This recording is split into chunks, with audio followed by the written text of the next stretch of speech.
महाराष्ट्राचा।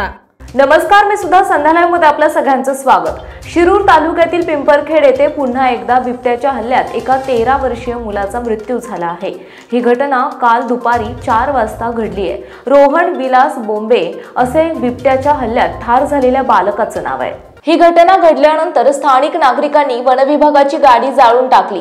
येथे मागील काही दिवसात बिबट्याच्या हल्ल्यात मृत्युमुखी होण्याची तिसरी घटना आहे। सातत्याने या भागात बिबट्याचे हल्ले होत असल्यामुळे बिबट्याचा ठोस बंदोबस्त करावा अशी मागणी स्थानिक नागरिकांनी करत येथे मोठे आंदोलनही काही दिवसांपूर्वी केले होते।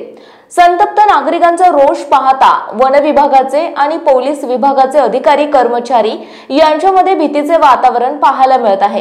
पिंपरखेड येथील बोंबे कुटुंबियांच्या घरी जाऊन देवदत्त निकम यांनी भेट घेतली। नरभक्षक बिबट्याला गोळ्या घालण्याची परवानगी जिल्हाधिकाऱ्यांकडून घेऊन जोपर्यंत त्या बिबट्याला गोळ्या घातल्या जात नाहीत तोपर्यंत मृतदेह ताब्यात घेणार नाही असा पवित्रा कुटुंबियांनी आणि पिंपरखेड गावच्या नागरिकांनी घेतल्यानंतर आपल्या मागणीनुसार नरभक्षक बिबट्याला गोळ्या घालण्याची परवानगी जिल्हाधिकाऱ्यांकडून घेतली जाईल। परंतु तोपर्यंत बिबट हल्ल्यात मृत्यू पावलेल्या कुमार रोहन विलास बोंबे यांच्या मृतदेहाचे शवविच्छेदन करून ही बॉडी शवगृहामध्ये ठेवली जाईल असे देवदत्त निकम यांनी आश्वस्त केल्यानंतर बोंबे कुटुंबियांनी मुलाचा मृतदेह उपजिल्हा रुग्णालयात मंचर येथे घेऊन जाण्यास परवानगी दिली।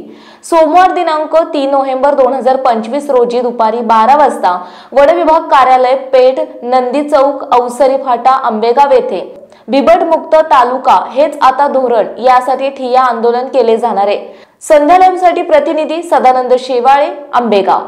ताज्या आणि महत्त्वपूर्ण बातम्या पाहण्यासाठी आजच आमच्या संध्या लाईव्ह न्यूज चॅनलला YouTube वर सबस्क्राइब करा आणि बेल आयकॉन प्रेस करा।